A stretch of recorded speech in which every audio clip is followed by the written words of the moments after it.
You guys are good to start.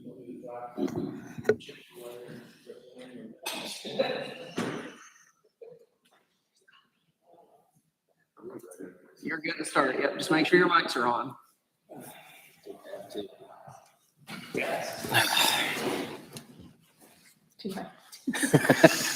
Okay.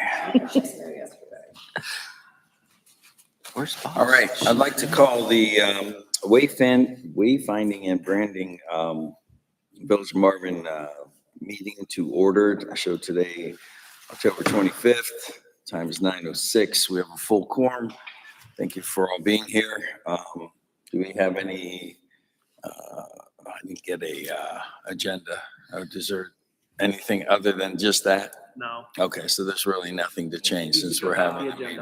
Okay, so we need a motion to adopt the agenda. So moved. All's in favor? Aye. Aye. Motion passes. All right. Village Council Wayfinding and Branding Roundtable. You guys are up. All right. All right. Well, thank you all. I appreciate you showing up today to chat with us and share with us. My name is Aaron Arnett, and I'm here with Sean Turpak, and we're with a company called Arnett Muldrow and Associates based out of Greenville, South Carolina, who does community planning, city planning all across the country.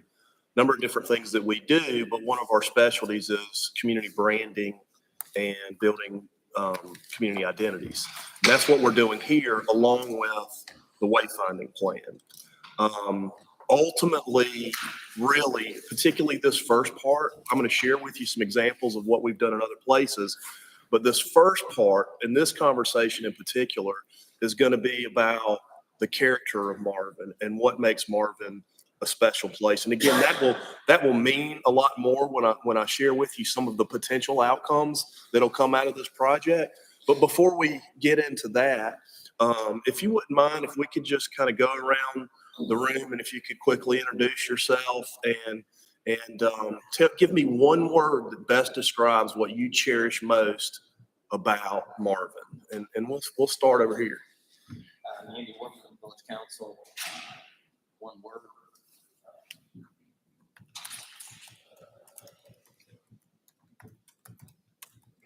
Right here for a second track. Here. Why rural? Rural? Yes. Because you don't want one word.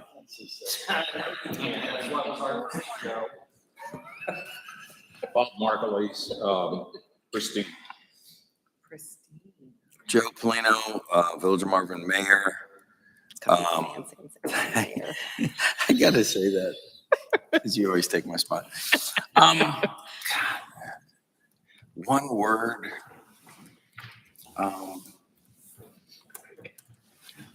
Seriously. I- This will be my I third don't know. time. I just, You can say 2 words. It's okay. I wouldn't even know 2 words. I mean, it's just, You do. help me out. I'm trying to think. I've never. You can been do- asked No, that I'm not question. giving you my word. You can do affluent. Forbes just put us as the top community. I don't want, that sounds a little snot. that No, sounds a lean little into snotty. the snobbiness. Lean No, into the I'm not leaning affluency. into the snotty. Hell I yes. just, I'm leaning into the affluency of it.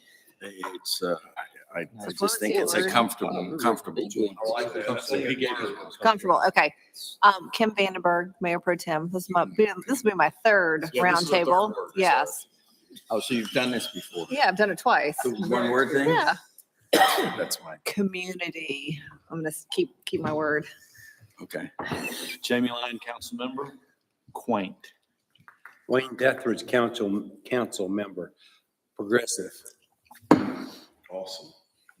Well, I appreciate that. And it's interesting because, we've done a survey here, which many of you probably participated in because there were 358 people in the village that helped with the survey. It was awesome. And then we've been asking this question at every single one of our meetings to kick it off. And when we had a public meeting last night too, which was very well attended, we probably had about 20 or so people, you think? Oh, It was about. It was 11 plus Austin and I, so 13. Okay.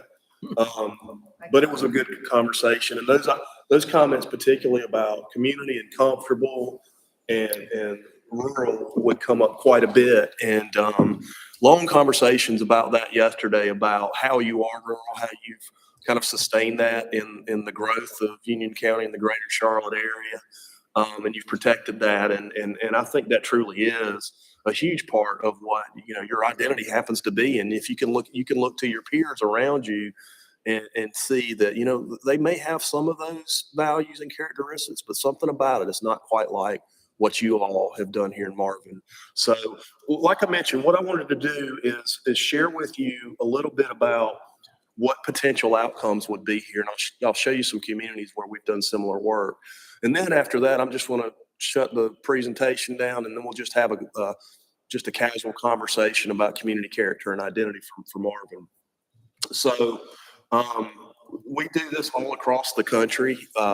These brands that we've developed, we've done now, I think 50 brands in North Carolina that are active. We're wrapping one up in Zebulon right now, just finished one in Tryon. And of course, we're working on this one. And these are just some of the examples of ones that we've done in North Carolina. Closest to you all, and I think both of them are in Union County, is Indian Trail and Stallings. We did those. And we've done some other projects in Weddington and in Union County in the past. But again, you can kind of see really the palette of the variety of things that could come out of this. And, it all boils down to what your community values and assets happen to be. So those are some examples. Now, one of the things that I know Kim's probably getting, and Austin and Jill are getting tired of hearing me say, because I've said it so many times, brand development, even though I just showed you a slide that had a singular logo for each one of these communities, it's not just about creating a logo. Certainly it starts with that graphic identity, but it's about building a system that we can use to communicate what those, positive attributes about the place happen to be, and tie it into whatever our goals are on building community pride and communicating to our locals. I think that's one of the most important things about this brand system in Marvin. But also, do we want to use this to try to attract visitors into our community? Do we want to use this to try to attract investment in our community? Whether it be, hey, this positioning you all as a great place to live, or maybe even trying to bring in new investment overall. We'll talk about that here in a second, because I want to get your thoughts on that. But ultimately, it's really creating that narrative first about why Marvin is unique and different and great, but also building that larger toolbox that you can use to communicate to your, to the citizens in the city, in the village. The elements of the brand system, there's that brand narrative. That's a statement. It's like an elevator speech about the community, essentially. There's the graphic identity. We're going to have a probably 2, maybe 3 typefaces that we're going to be using throughout the system. Color palette. Usually we do anywhere from 3 to 8 colors in a color palette. Definitely don't want to necessarily get too many colors. And we try to sample the colors that you see out in the wild, so to speak, in the community. And you'll see some of that ultimately when we develop this. And then there's going to be some sort of icon. And we really try to create a graphic identity that has that graphic or that icon that can stand on its own eventually. And you don't have to use the words Village of Marvin to go along with it. And again, I'll show you some examples of what I'm talking about there. And then of course there's a tagline too. That's really kind of the manifestation of all of this. What are our values? What does our brand narrative, brand statement say about why this is a great community, and how can we encapsulate that in a short, simple tagline that talks about the community? Now with tagline, you can't say everything in the world there is to say. Same thing with the graphic about a community. But what we try to do is, as best we can, is get our foot in the door to tell that broader story. So I'm going to go through that in a community, and then I'll show you some examples of the larger system. So first is this is Stanton, Virginia. This is our brand narrative. And again, it's basically an elevator speech about the community. And it talks about, I'm not going to read it, but it does talk about all the assets they have in the community. It talks about sort of the environment and the feel that they have in the community. And oftentimes it'll talk about the community and the people in the place. And this is the logo that we came up with. And I don't know if any of you all are familiar with Stanton, Virginia. And you know, it's in kind of central northern Virginia, so you probably aren't. But when you see this first, you probably think Staunton. That looks like Staunton. If you first saw this word, you would think Staunton. And we know that we're not going to get people to say the name right the first time they see it. But we highlighted that U in the word just to, again, get your foot in the door, get their foot in the door to be able to communicate to people that, you know, that's what we're called. The next thing is they are known, and it said this in the brand statement, they're known as the Queen City of the Shenandoah. They have incredible Victorian architecture, historic architecture in their town. So we use that, again, that icon, the very contemporary icon, even though they're a historic community, their values led them to a graphic identity that was a lot more contemporary. It's not always the case in other communities, but that crown really represents the Queen City of the Shenandoah. And the next two things, As You Like It, the Great American Shakespeare Company is in Stanton, and it's a major draw, brings in people from all over the country and beyond into their little community. And of course, that's one of his more famous plays, but it's also just the different layers of quality of life and activity that they have in that community. You basically create your own experience there in Stanton. So Stanton, Virginia, As You Like It. So the next thing we do is what's called brand extension. We create that initial message and that graphic identity, and then we kind of explode that graphic and apply it to other things that exist in the community. The initial logo was that marketing identity, that place-based identity for Stanton, but we took the fonts and the colors, and we applied it to their town seal, their city seal there. We didn't redesign anything on that, but we simply brought it into the family there to make that consistency of a system. You have your heritage district, they have an art and cultural district. So this one was really, again, applying that graphic identity to other things that exist. They have a downtown development organization, had a economic development focused logo there. But again, when you look at all this brand extension on the page, you can see that everything is different, but it's all part of the same family. And that's when a logo becomes a brand and starts to build that brand system. Another example, and I put this up here because it's North Carolina, but also it's completely different value set in this community, and that's Graham County. And it was all about the outdoors and all about their public spaces and great federal lands and forests and national park land.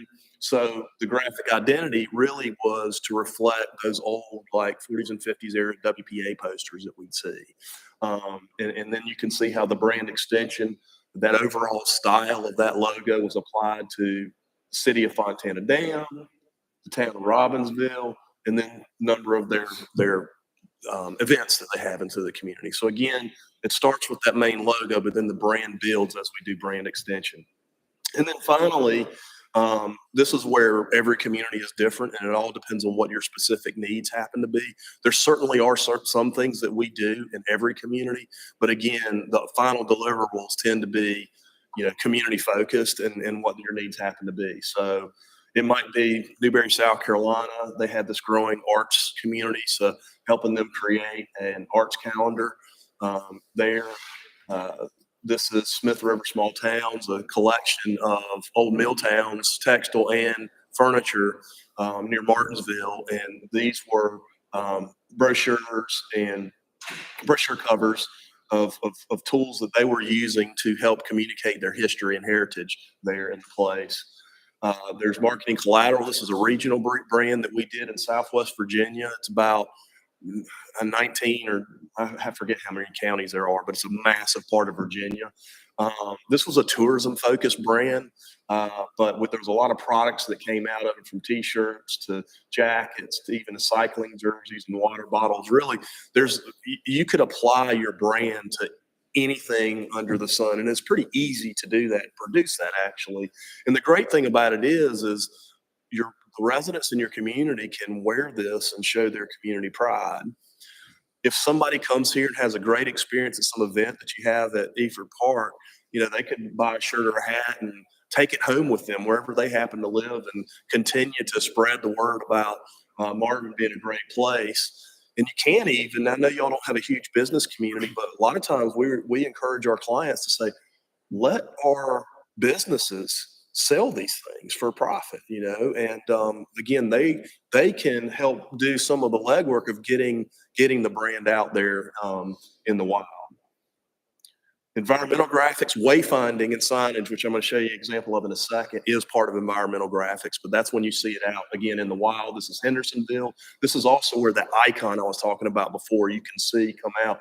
Every time you see the Hendersonville H in their environmental graphics, it doesn't say Hendersonville because that icon is something that they've made so strong, whether it be their downtown gateway, that great stone sign, whether it be applying it to anything that they have, like the bottom underside of that clock, their street furniture that they have in their downtown, and even their tree grates that they have in the community. Again, those environmental graphics.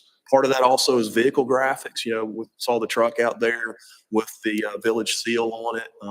Same thing. This is one we did in Clinton, North Carolina, and basically we applied the tagline and a redesign of their seal, which went along with their marketing brand, to the vehicle graphics of their police vehicle. And then there's ads too. When I say advertising, I'm not necessarily talking about placing ads in our state or some other. Incidentally, we looked at there's an Our State magazine at the Airbnb that we're staying at, and we always flip through to see if anybody's using any brand that we've created. And I thought Graham might be in there and some others, and nothing was in there until the very last page. It was Troy. So, but anyway, it's not about necessarily putting ads in those types of magazines. It can be, but really you can deploy these things through social media and here within the community to again, communicate to the people that are here. This one was Travelers Rest, South Carolina, which is the northern part of Greenville County. And it really, what everybody in our region called them TR instead of Travelers Rest. So we kind of went with that. And this was a regional ad campaign to welcome the 1.2 million people that live in the Greenville, Spartanburg, Anderson market to this community, and basically say, we're the base camp for the outdoors. It starts with TR. It starts with Travelers Rest, whether it's trip or travel or trek, what have you. And then finally, the last slide here is more of the technical side of things, and that's the wayfinding. This is Albemarle, not too far away. Actually, Sean finished this project very recently, and they're implementing this right now, I believe. A system here in Marvin will not be this robust. Just because you don't have quite as many destinations, you don't have quite as many roadways, you don't have a traditional downtown core. Certainly you have the village hall, but this was more of a robust system. But what we'll ultimately have is there'll be vehicular trailblazers, which are directional signs directing people to the different civic and cultural assets that you have in the community. You may have some pole-mounted gateways, certainly. The Heritage District, I think, would be a great location for those pole-mounted gateway signs. If you have an area that does have more pedestrian activity, which you don't have a whole lot of that here in this community, you certainly have your great trails that you're growing, which is awesome. I mean, the Eford Park is such a great, wonderful, walkable place. There could be some more pedestrian scaled signage in those locations. There's also more substantial gateway signs that you might have at the key entries into the community. So, your monument gateway signs, the whole mountain gateway signs, and some of those secondary entrances. And then there may or may not be some specialty signage too that comes with this, like I mentioned trail signage before. Again, yours won't be as robust with this as this, I don't think. And this is a technical side of things. So one of the things Sean and I are going to be doing after we're here this week is start mapping the destinations, ranking the destinations, looking at traffic counts and key traffic corridors throughout the community, and kind of figure out how people are getting to Eford Park, how people are getting to the Village Hall, and then start to map out where these signs would go, put content on those signs, and do the full plan. So that's what we're doing. And I'm gonna be quiet now and ask you all some questions about what you want to get out of this. Certainly, you know, some questions about character of the community. And I do have some canned questions here, but really what this typically does is just starts a conversation about the community. So we may bounce around a little bit. So my first question is you've seen what could potentially come out of this project. I know that you've all done your own strategic planning. You all probably are constantly thinking of ways that you can engage better with the community. Like I love the idea of coffee with council. That's exactly the type of thing I'm talking about. But given your goals related to marketing and communication, what do you want to get out of this? You've seen some things that could be accomplished in other places, but what do you want to make sure that this project accomplishes here? Just remember to have your mics on.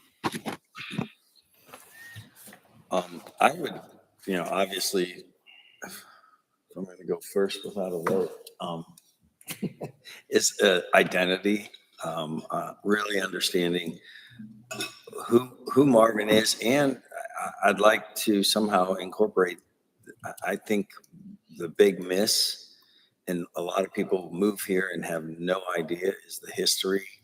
A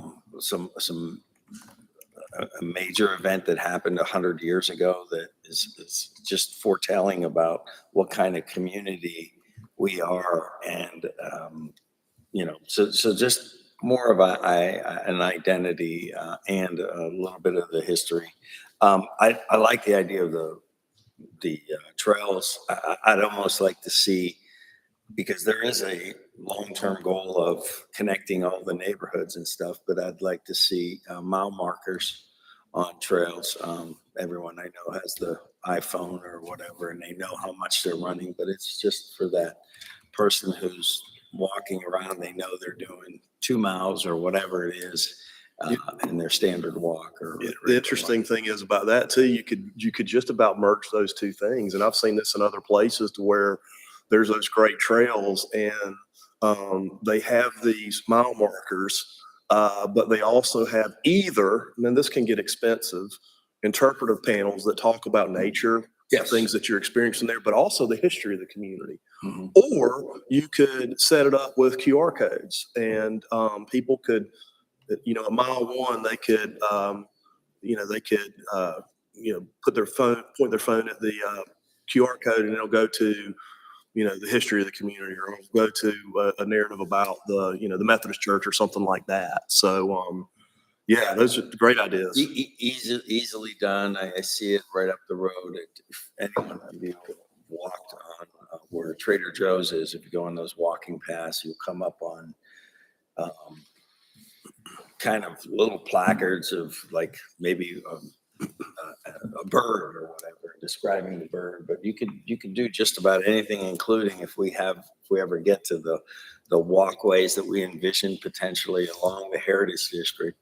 A little history about the two churches and where the one building set that's really 2 miles up the road that was moved and refurbished and redone.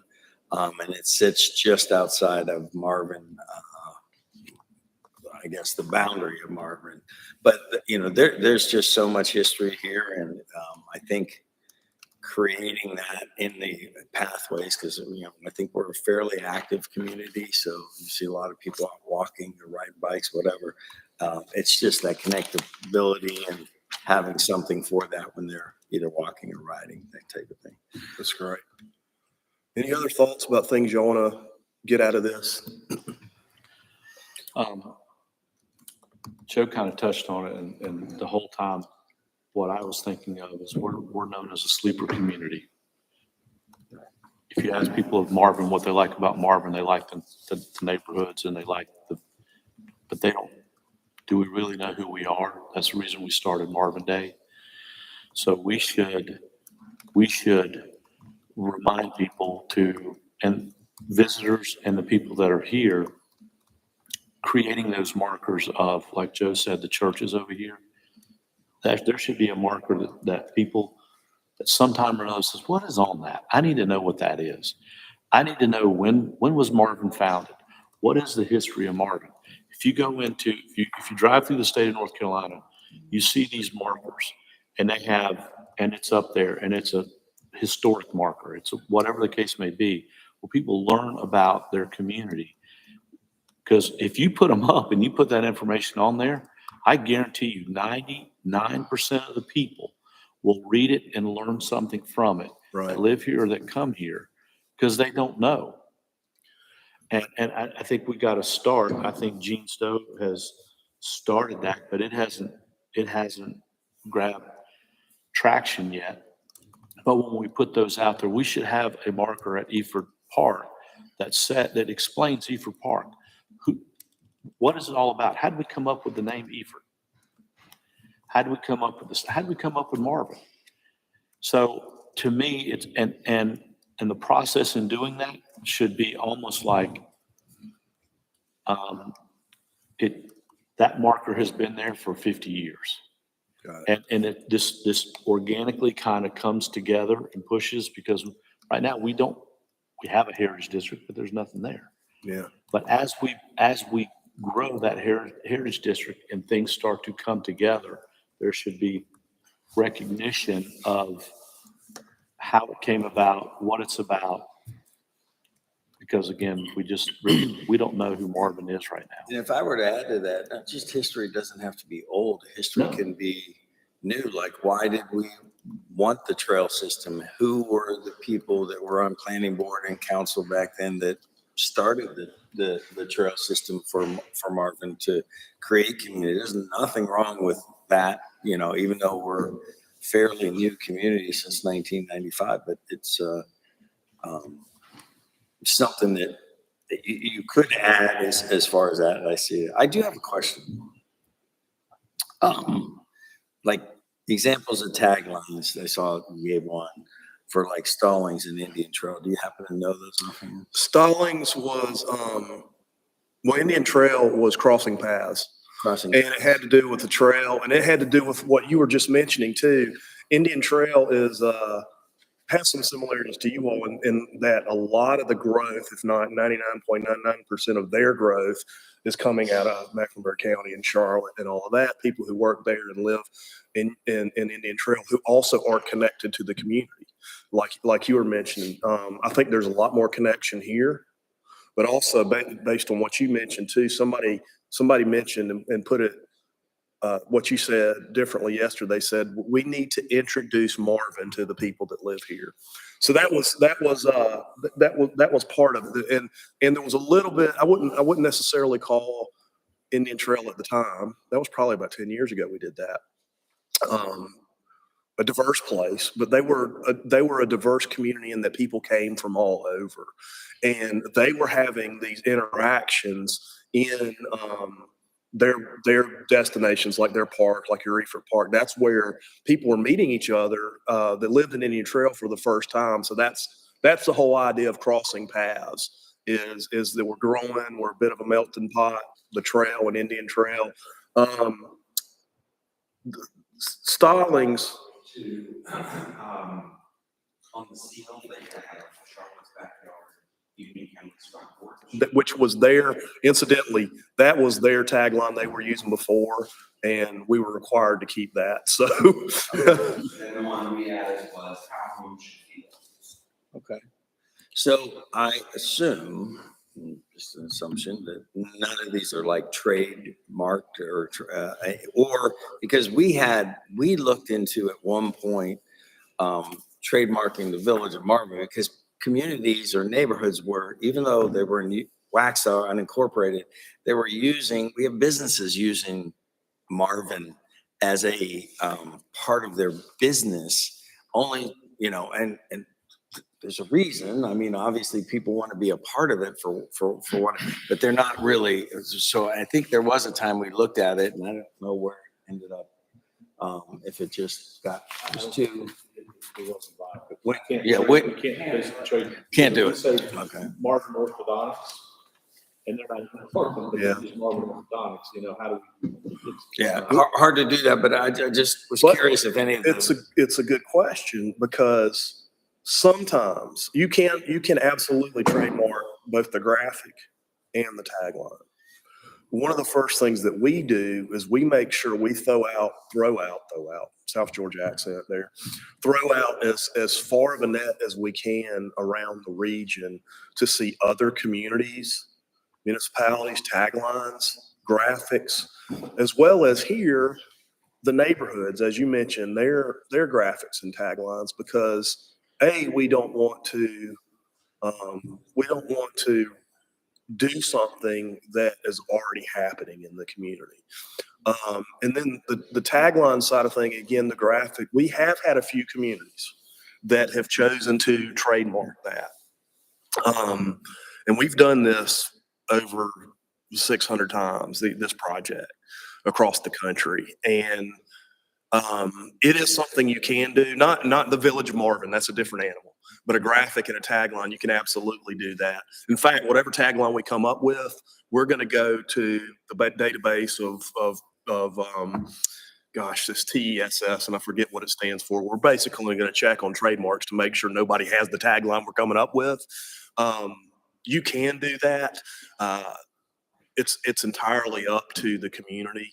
We don't discourage our communities from trademarking this stuff at all. It's really up to you. There are some benefits in that you can protect it, but there's also some challenges in that you have to protect it. You have to manage that. You have to go after it. There's a little bit of cost. It's actually not that much, but there's a little bit of a cost to do trademark. But over the 600 plus times that we've ever done this, I think maybe twice there's been an issue. But it's up to y'all, really. So my next question, have you ever entertained, I know we're paying you to come up with a tagline, but have you ever entertained the community as like sometimes you have drawings or whatever for an event, or we created this owl. I think that was decided on thing. But have you ever reached out to community for ideas for taglines or had like kind of a fun, not that it gets picked, but because we all had our one word, right?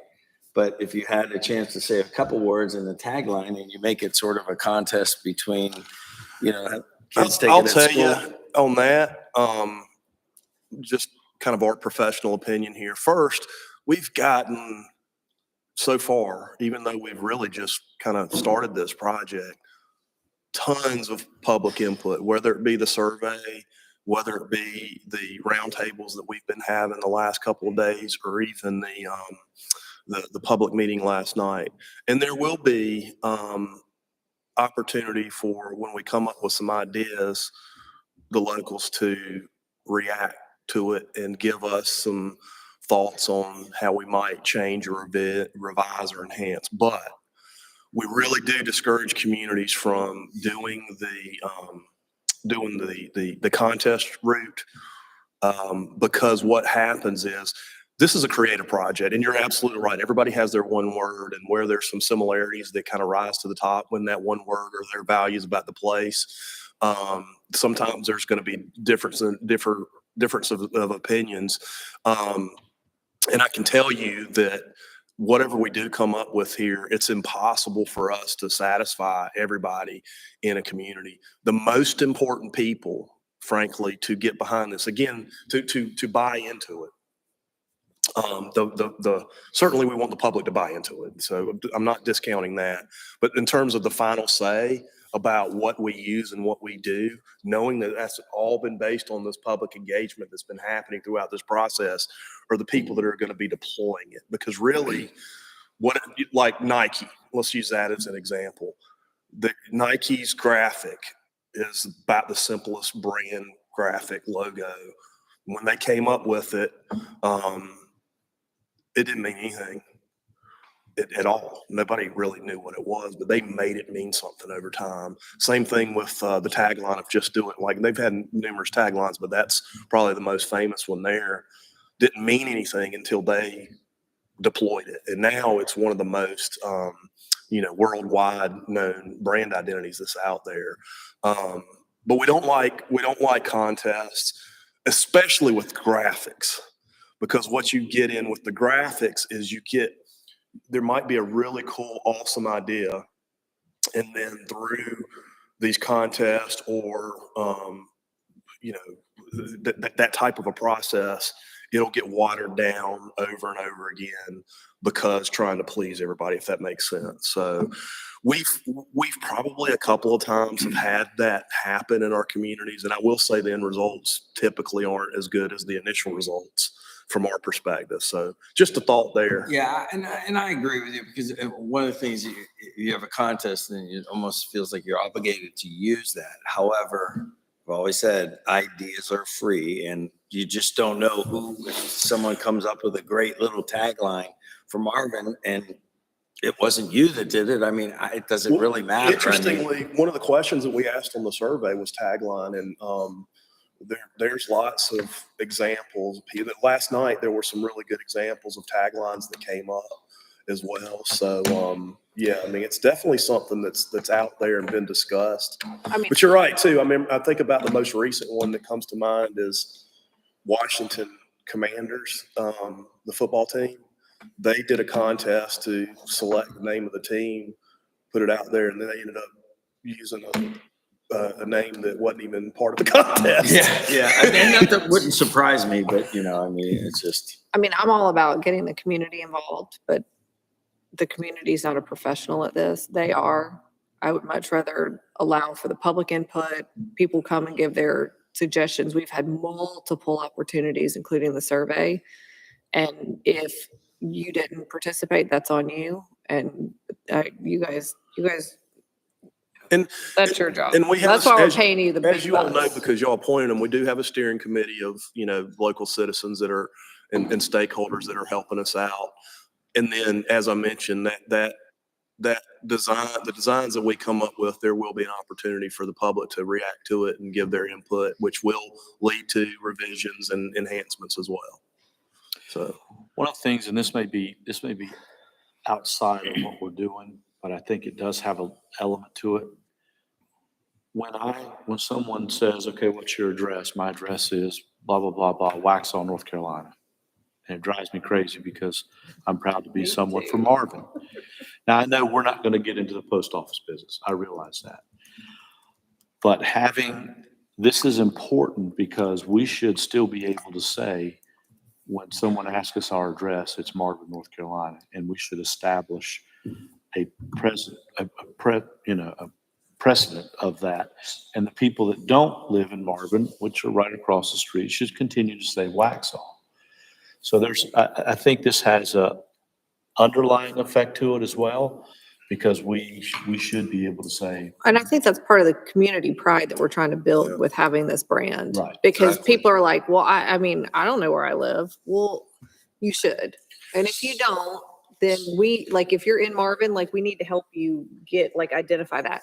And we were talking yesterday in the steering committee, and, we were talking about,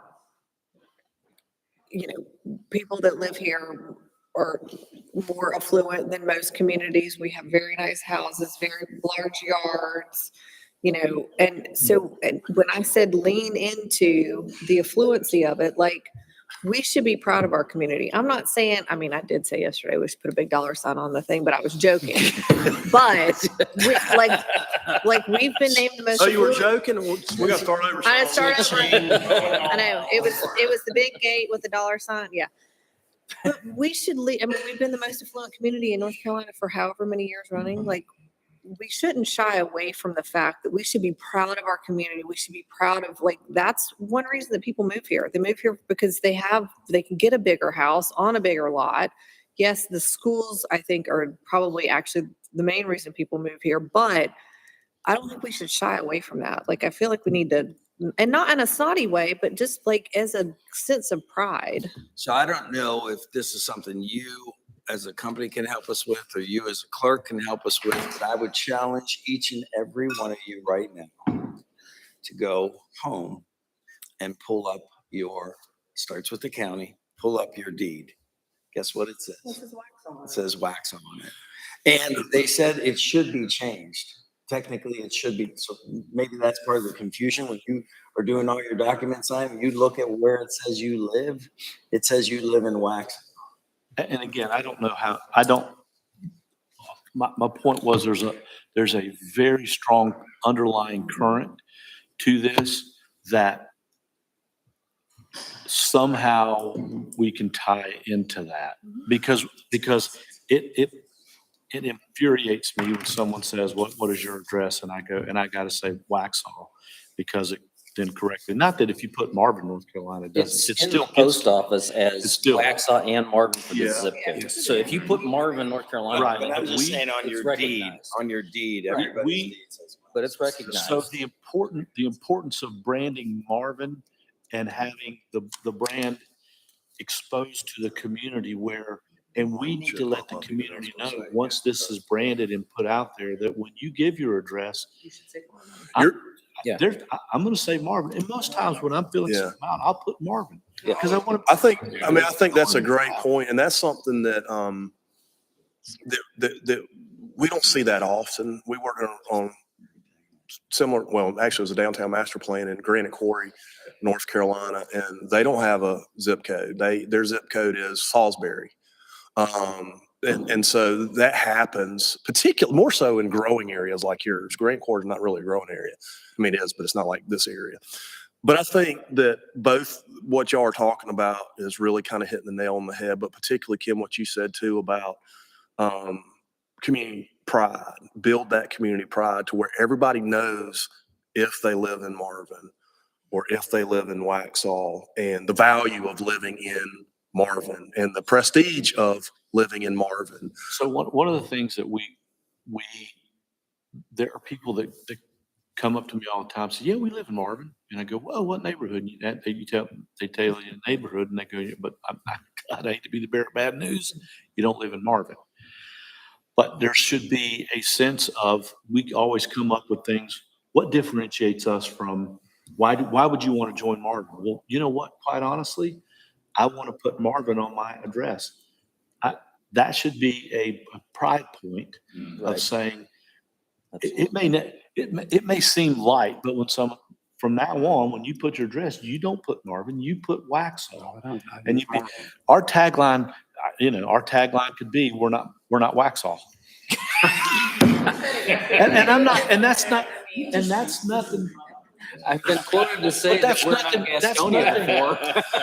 That's not to say I'm not trashing Waxhaw, but I can't take pride. I'm not taking pride in Waxhaw. Right. I got to take.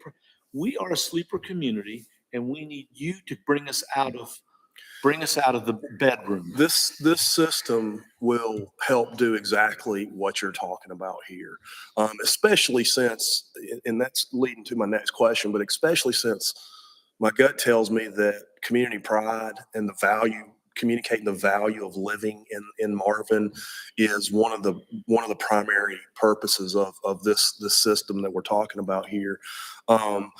Here's my gut feeling on this, because again, we've worked in Stallings, we've worked in Weddington, we've worked in Indian Trail, but Stallings and Indian Trail were the same exact project as this one.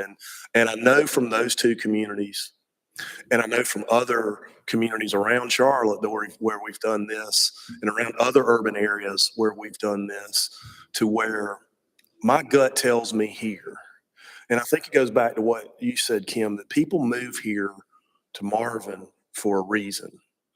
And it's not just finding the lowest taxes and the lowest cost of housing, which quite often is what you see in some of these other areas. And because of that, what they're looking for, they know generally where they are. They know Marvin. And I think a testament to that is the fact that many of your subdivisions actually have Marvin in the name. It goes back to what you were talking about before with trademarks and those sorts of things. But in places like Indian Trail and places like Stallings, people had no clue where they were. If you asked them where they live, they would never say, I live in Stallings. They would never say, I live in Indian Trail, particularly Stallings. They'll say, I live in Steeplechase Meadows, or whatever the name of the subdivision happens to be.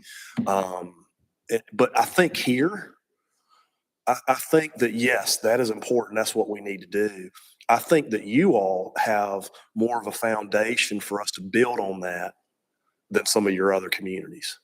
But yeah, that needs to be an outcome of this. Well, with that, let me ask this question. Can I answer the first question before, Yes. before we go on? So one of the things that I would like to throw in here, and Joe and I belong to an organization called WUMA. It's the Western Union Municipal Alliance.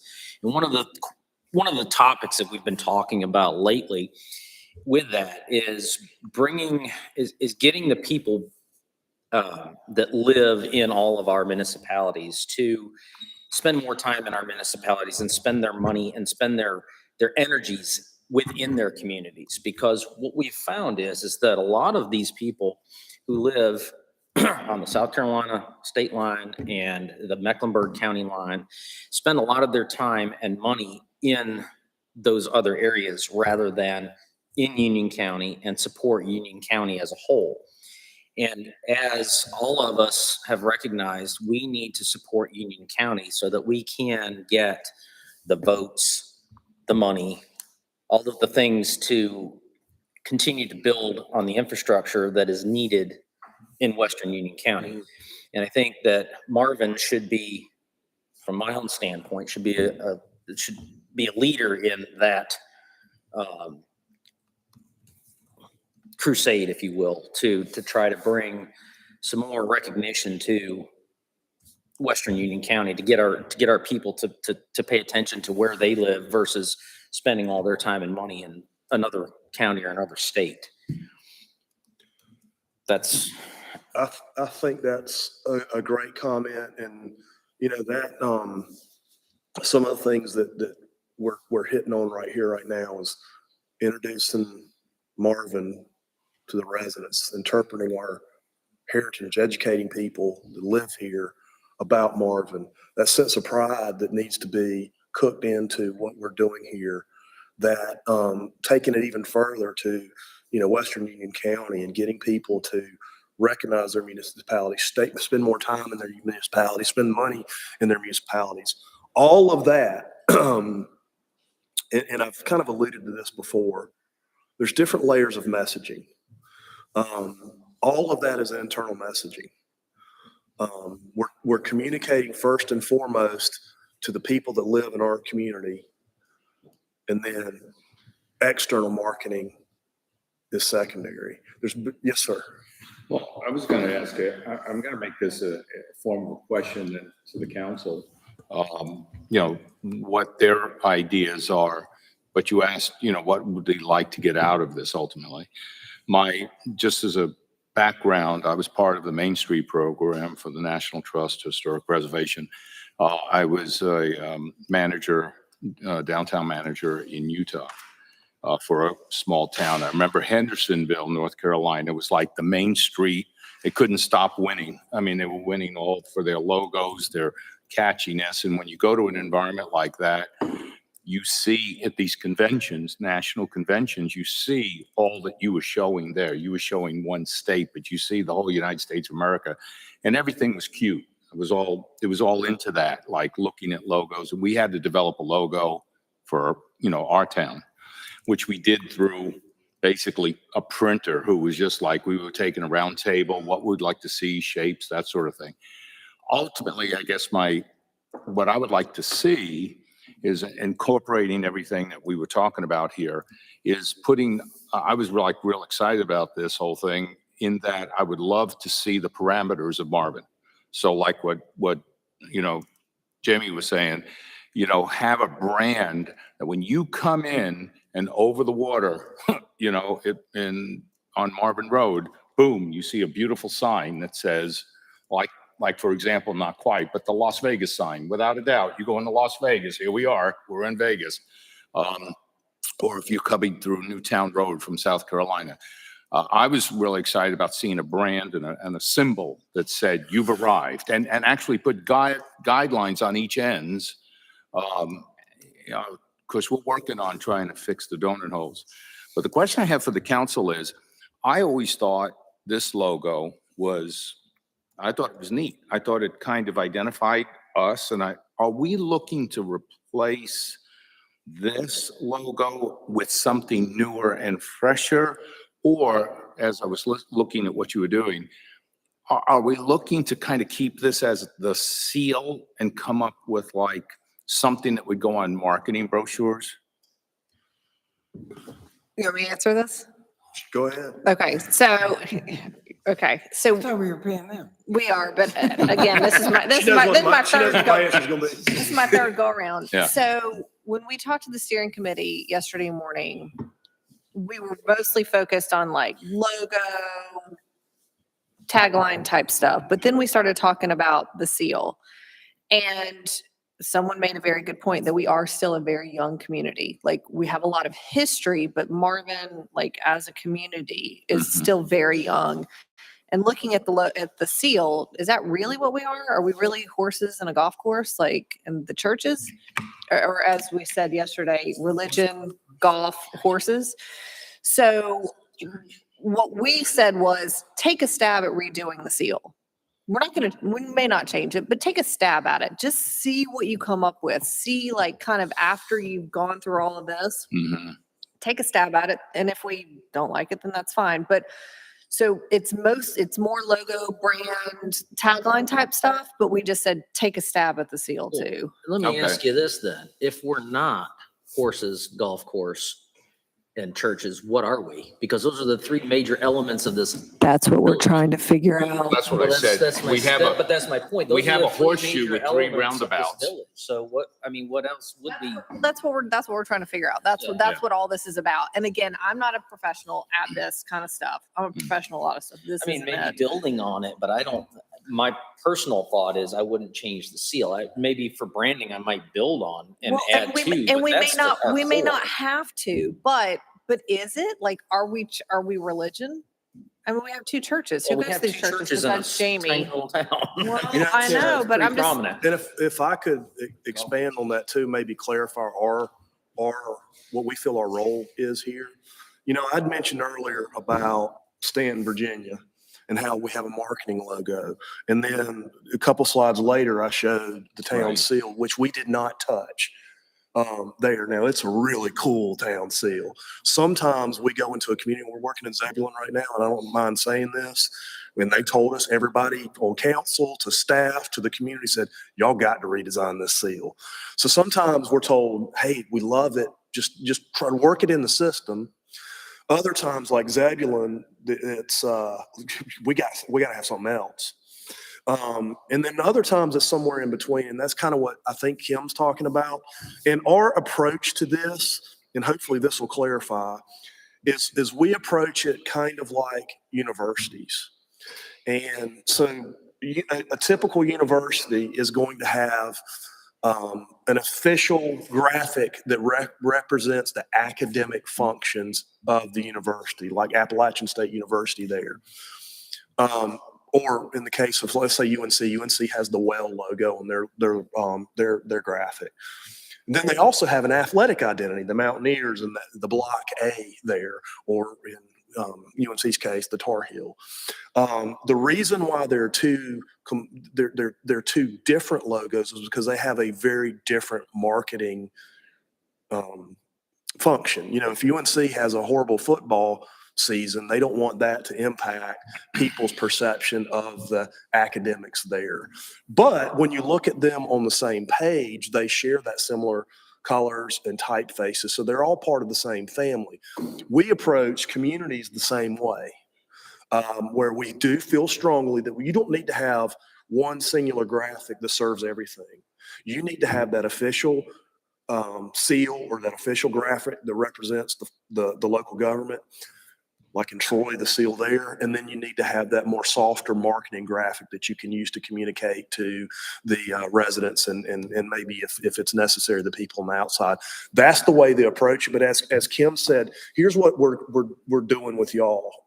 We think, that seal is first, we're looking at updating it because, you know, keeping all the elements of it, but doing a quick refresh on update, particularly as we get to the colors and when we get the colors and typeface sorted out. So we'll change some of that in there, but keep it all the same. There are a couple of elements in there that we think that you might not necessarily need. There's like Union County. Typically, seals don't have the county in it. We'll show variation without that. Typically, they often have, Troy does too. They often have the established date in their seals, which y'all do too. But you also have the month, July of 1994. And we don't always see that. So those little things kind of make what you already have a little bit busy. So the first thing I think we're going to do is take a look at just getting a wrench on that and tighten it up a little bit. Yeah. And then the second thing we're going to do is look at redesigning it. And I think that this building itself is a pretty striking building that could be part of it could be part of that graphic. That could be introduced into it as well. Don't know where we're going to go on that right now, but like Kim said too, we've been given the creative license to take a look at it. And that doesn't necessarily, y'all may look at it and say, you know what?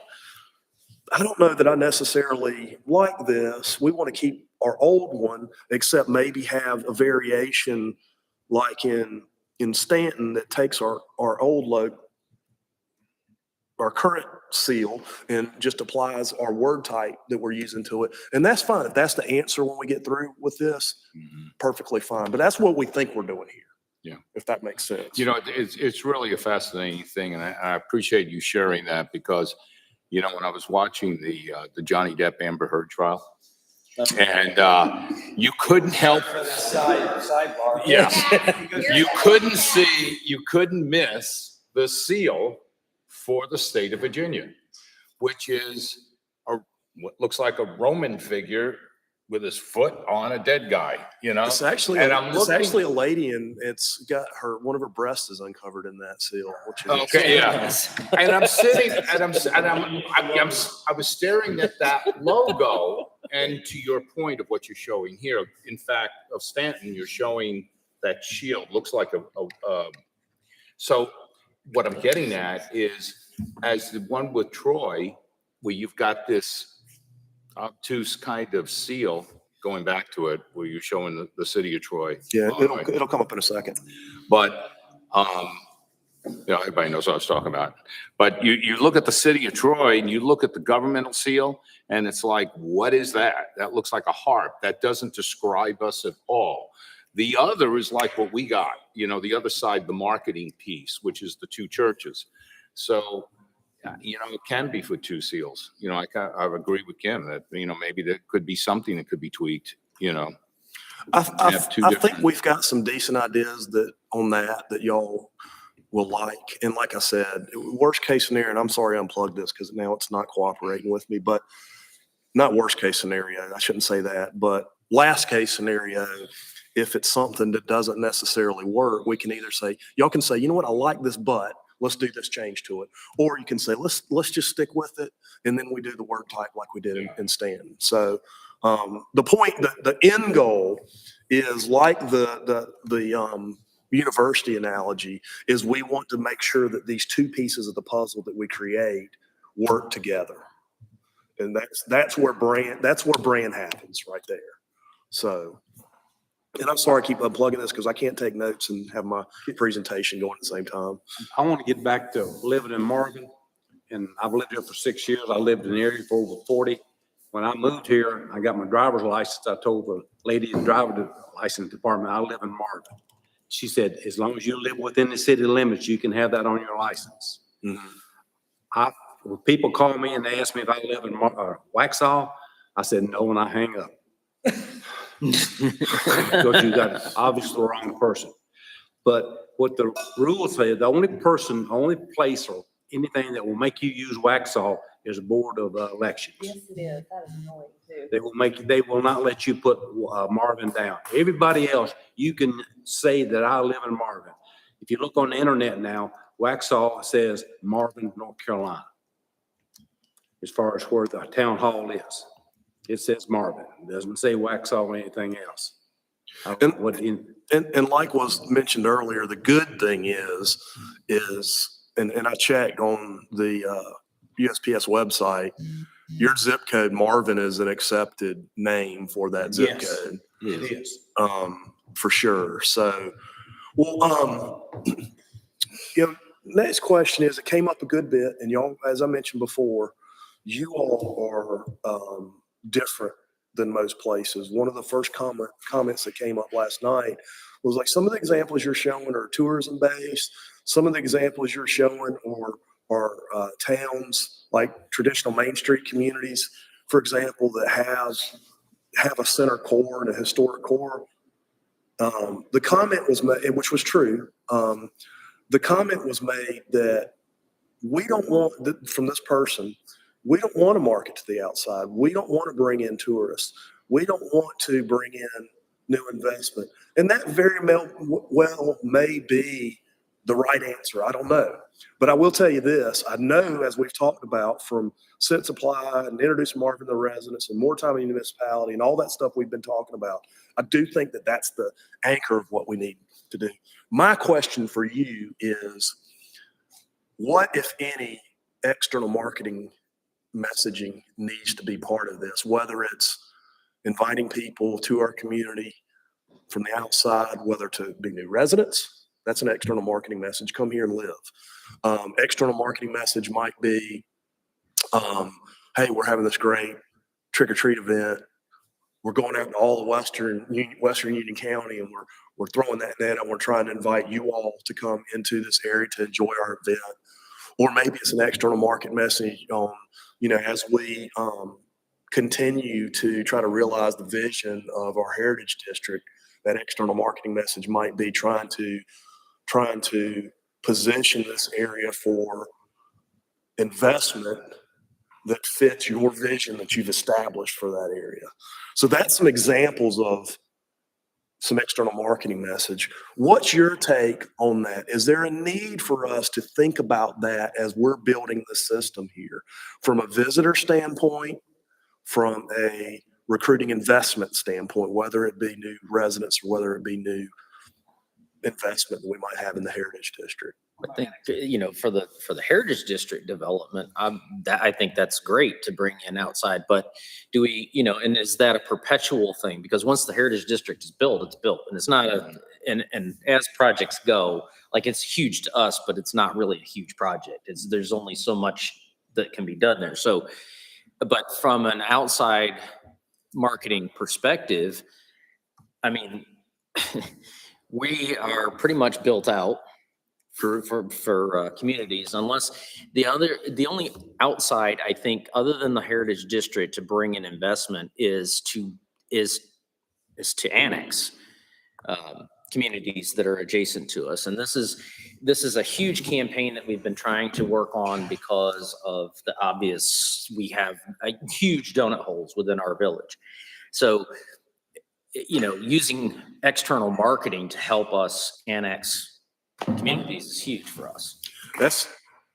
And Austin actually just said that under his breath before you talked about annexation. And I think it goes back again to what Kim was saying too, about communicating to people why they should want to say they live in Marvin, or why, if they're an adjacent neighborhood, they should want to have that Marvin,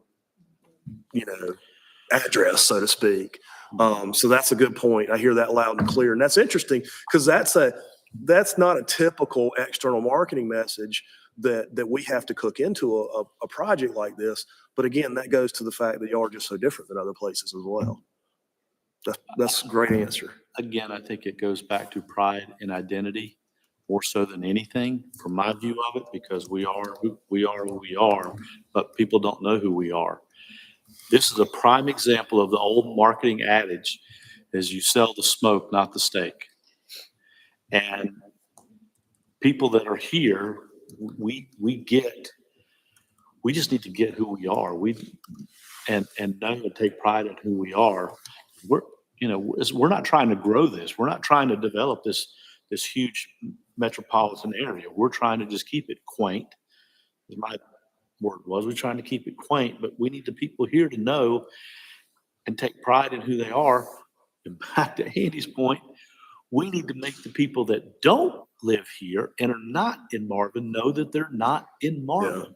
Yeah. And they can't take pride in it unless they want to annex in.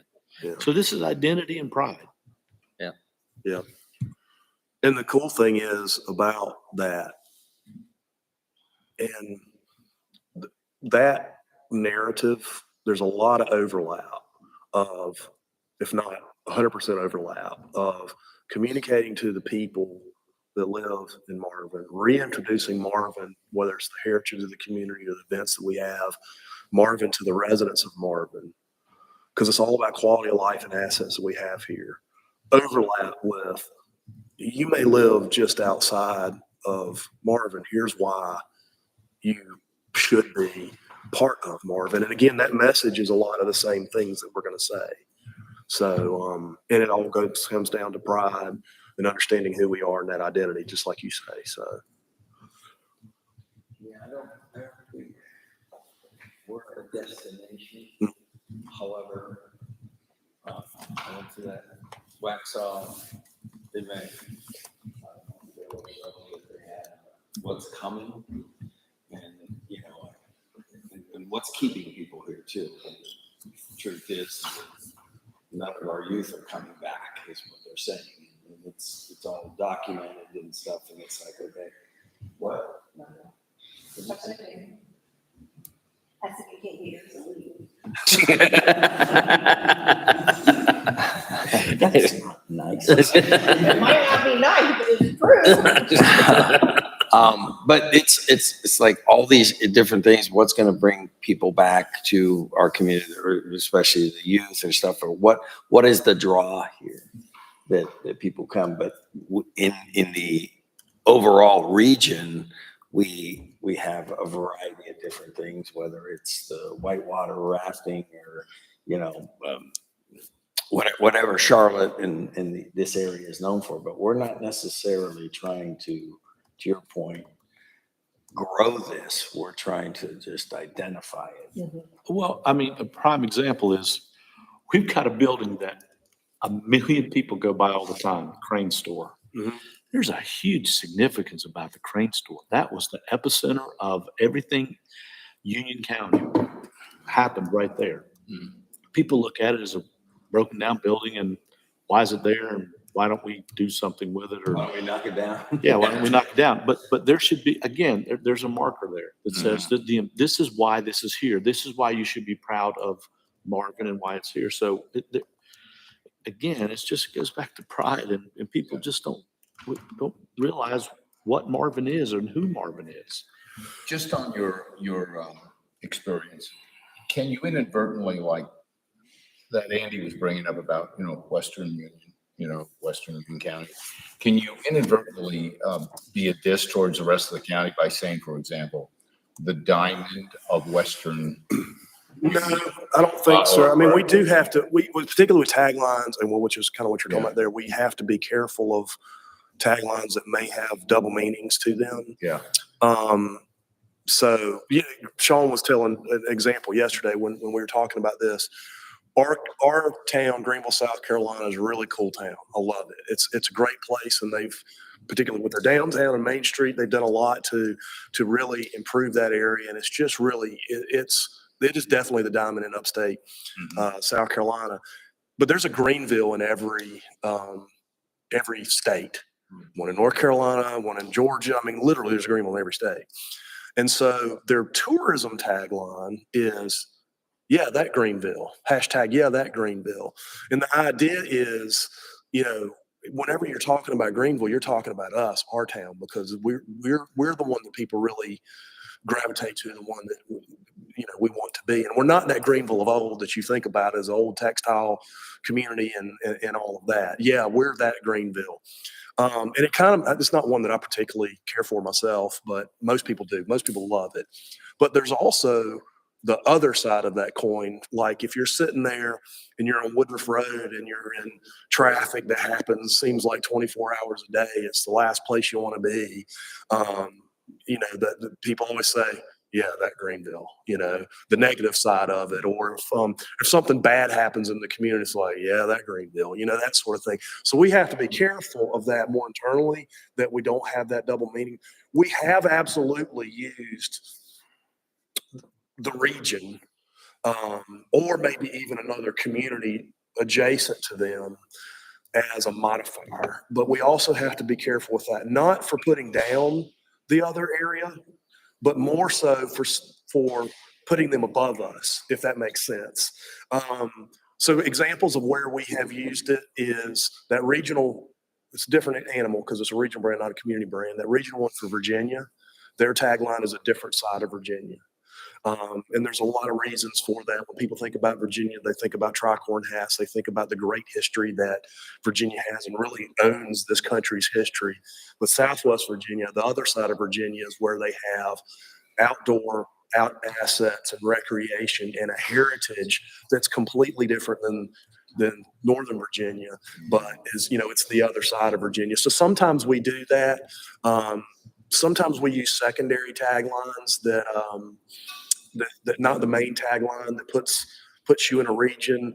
An example of this is Stone Mountain, Georgia. There's actually a city of a government city just like you all. I think it's bigger. It's probably about 20 or 30,000 people. Stone Mountain, Georgia, but they've got the Stone Mountain Park right next to them, to the point to where no one knows that the city is even there. And so one of their secondary tagline, which is really more of a regional focus, is Atlanta's Mountain Town.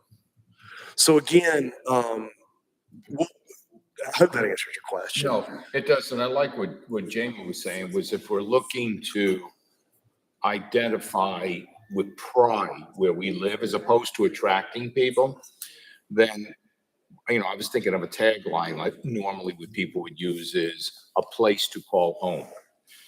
We could change that to what Jamie was saying, where, hey, this is for us, a place we call home. So in other words, it's like, hey, we have pride. This is our home. We don't want anybody else to move here. We love living. I'm teasing, but I'm saying that we call home. No, and it goes back to owner. I hear you loud and clear on that. It goes back to ownership. Ownership of the community, understanding the community pride, Yeah. and that's what you're talking about there. Kind of flipping that tagline to where this is why we're here. This is why we love it. This is our town. We know that that Marvin has to offer. We know why we came here. We understand our history and our heritage and all of that. Well, I've actually kept y'all for over an hour. I think this has been an incredible discussion, and this has been a great bookend to the conversations that we've been having over the last couple of days. I would encourage you all. I've shared it with Austin, to look at the summary. It's a presentation, but it can be output as a PDF, and you can kind of look at it. Summary of the survey that went out. It's really good data that's in it, really good information. Where we go from here, Sean and I, actually, when we wrap up this meeting, we're going to go and take a few photos again today that came out with fog yesterday morning when we took them. And then we're going to roll up our sleeves and start, bouncing ideas around between ourselves. We're meeting tomorrow at 4 with our steering committee, and we're going to be presenting to them some of these ideas and getting some initial input from that. This is a pretty turnkey project.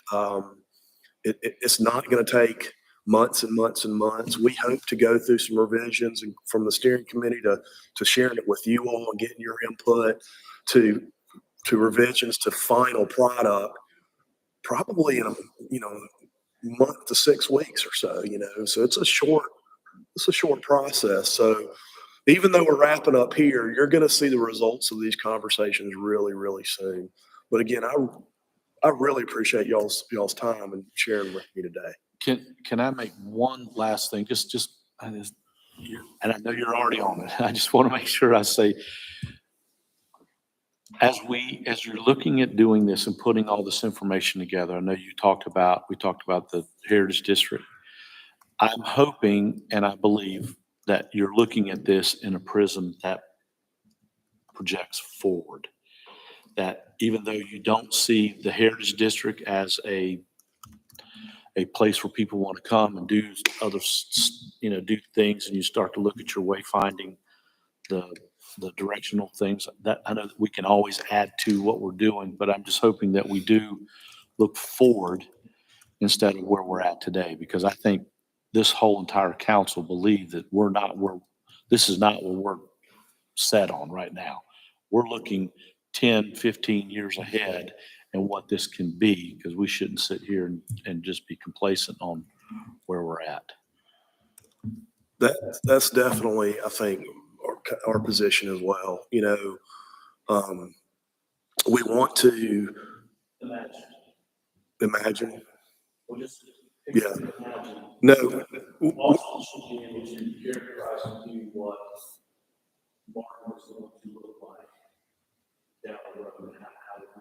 We're with you. We're with you on that. We're with you on that for sure. So. Anything in particular you'd like us to do individually or as a council at this point? I don't think so at this point, just maybe, other than this conversation, which has been awesome, just maybe, wait until we have some stuff to share with you, and then at that point, we're definitely gonna want to continue this conversation. But I appreciate it, it's been great. You want to adjourn this meeting? Love the town, by Hey. the way, Greenville. Hey. Love that town. Yeah, so I'd like to motion to adjourn the meeting, 10:21. So moved. All's in favor? Aye. Thank you all. I have about a half dozen quick questions.